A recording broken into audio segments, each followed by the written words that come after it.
जगत स्वामी निर्विकारम्।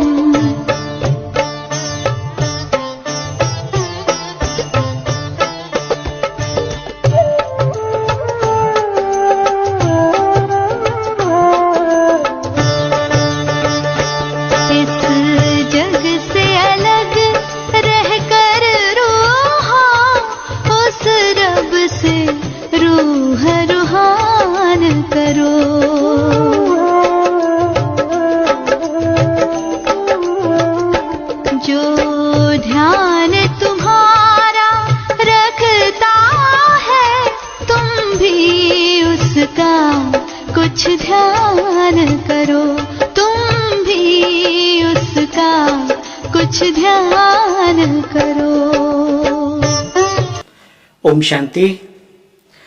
Good morning सभी बाबा के राज दुलारों को। और आज बाबा की आज्ञाएं, शिक्षाएं बाबा की मधुर मुरली के द्वारा हम सभी सुनेंगे।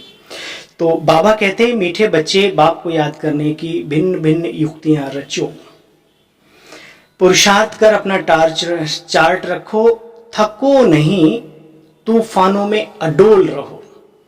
तो पहली बात को तो हम सभी जानते हैं कि बहुत अच्छी तरीके से हम सब ने ध्यान दिया है।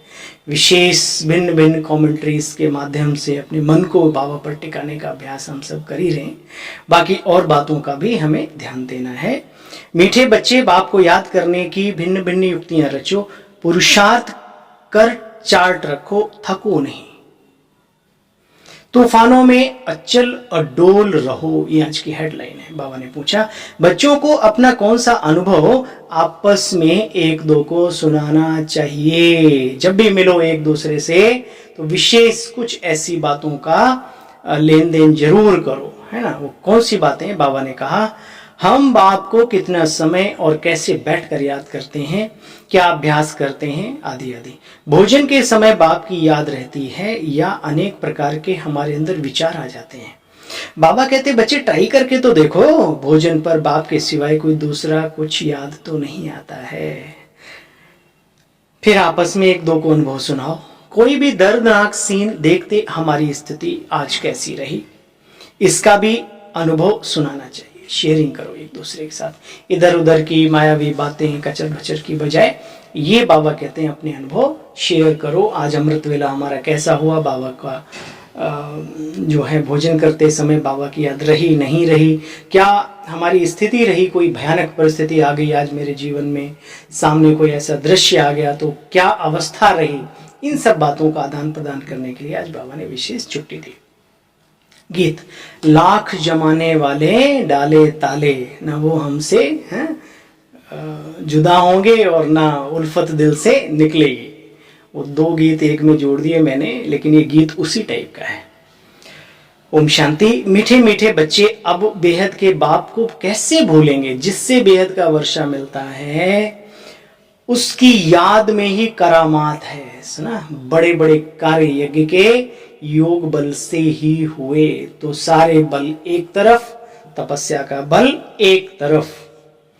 एक ही फिक्र रहनी चाहिए, कौन सी? बाबा को याद करने की। शास्त्रों में जो गायन है ना बच्चे, अतीन्द्रिय सुख पूछना हो तो गोपी बल्लभ की गोप गोपियों से पूछो। बाबा कहते हैं वही गोप गोपी आप बच्चे हो।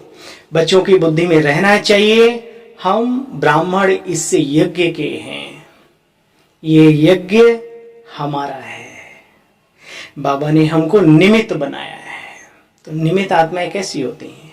यज्ञ का नाम बाला करती हैं, रोशन करती हैं, बाबा के कार्य में कंधे से कंधा मिला के आगे बढ़ते हैं। जब तुम अच्छी रीति ज्ञान और योग की धारणा करते हो, आत्मा संपूर्ण बन जाती है, तो बच्चे इस भंवोर को आग लगेगी। हैं, दो भंवोर हो गए इस समय पर, आपने महसूस किया होगा। बाबा ने कहा जब हम आत्माएं संपूर्ण बन जाएंगी तो ये पूरा भंवोर जो सिस्टम है परिवर्तन होगा। दूसरा, जब आत्मा संपूर्ण बन जाएगी, इस शरीर रूपी प्रकृति, ये भी भंवोर है ना, जड़ी भूत अवस्था, ये भी नष्ट हो जाएगा। बाबा कहते चिंता नहीं करनी चाहिए, ये कर्म क्षेत्र है। बनी बनाई बन रही, अब कछु बननी नाई। बाबा कहते बच्चे चिंता उनकी की जाए जो अनहोनी हो, इसलिए मस्त रहो, व्यस्त रहो, खुश रहो, खुशियां बांटो सभी को। फिर जो हो गया सो ड्रामा, उनका चिंतन भी काहे का करें। बाबा फिर कहते बच्चे अपना टीचर आपे ही बन करके पढ़ो। हर इंसान को खुद ही बढ़ना पड़ता है। हाँ, दूसरे आपका साथ दे सकते हैं, आपको थोड़ा गाइड कर सकते हैं, लेकिन खुद ही बढ़ना पड़ेगा, ये पक्का कर लो। इसलिए बाबा भी मुरली में देखो कैसे प्यार से समझाते हैं।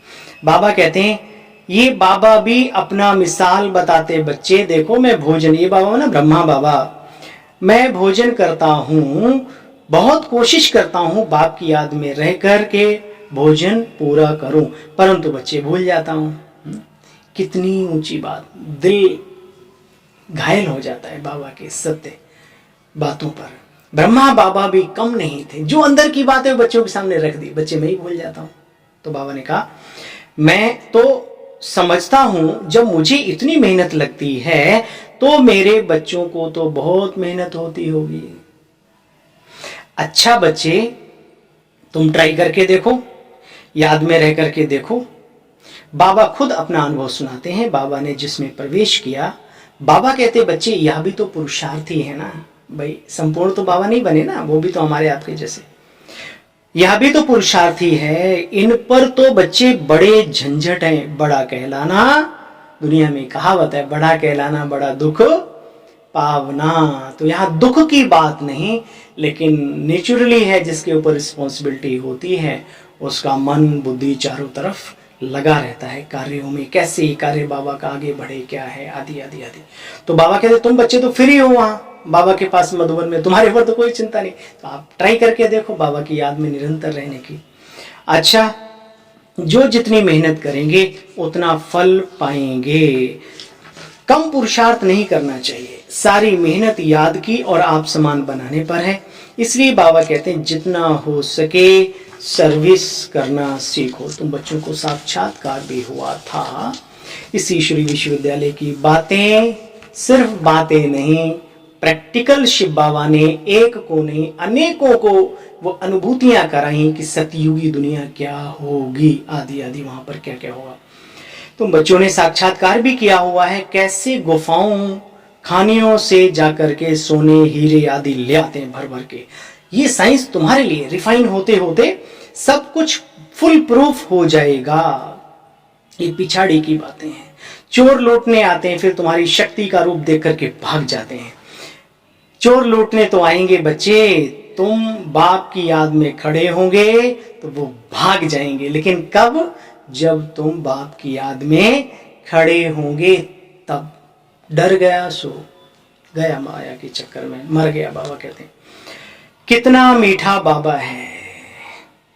बाबा कहते खूब पुरुषार्थ करो, मुख्य बात है पवित्रता की। एक जन्म पवित्र बनना है, मौत भी तो सामने खड़ा है ना। देखो कितना मीठा बाबा है। हमसे क्या मांगते हैं, कुछ लेते हैं क्या? कुछ भी तो नहीं। बाबा कहते हैं मैं तो दाता हूं। कहते हैं स्वीट स्वीट चिल्ड्रन, मैं आया हूं भारत को खुशबूदार बगीचा बना करके चला जाता हूं। उस बगीचे में रहता भी नहीं तुम्हारे। और बोलो, ऐसा निस्वार्थ प्राणी जगत में ब्रह्मांड में कहां मिलेगा? ऐसे का पूरा फायदा उठा लो। अच्छा भाई, मीठे मीठे स्किल्ले बच्चों प्रति माता पिता बाप दादा का याद प्यार और गुड मॉर्निंग। रूहानी बाप की रूहानी बच्चों को नमस्ते। हम सब रूहानी बाबा के बच्चों की रूहानी बाइट मीठे मीठे बाबा को नमस्ते। अच्छा भाई, हमने मुख्य मुख्य पॉइंट सुने, अभी बाबा का वरदान सुनेंगे। स्वयं को सेवाधारी समझकर झुकने और सर्व को झुकाने वाले निमित्त नम्र चित्त भव। निमित्त उसे कहा जाता है जो अपने हर संकल्प हर कर्म को बाप के आगे अर्पण कर दे।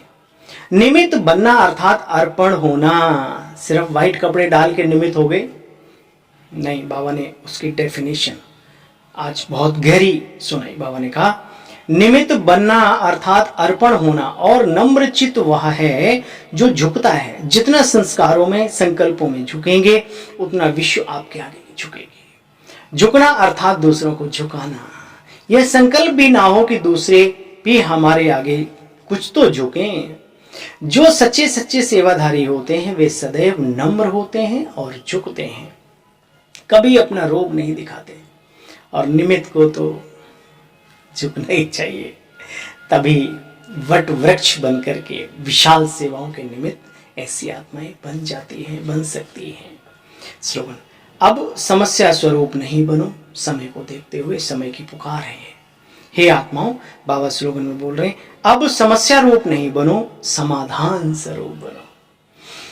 अच्छा भाई, ओम शांति। शुक्रिया मीठे बाबा।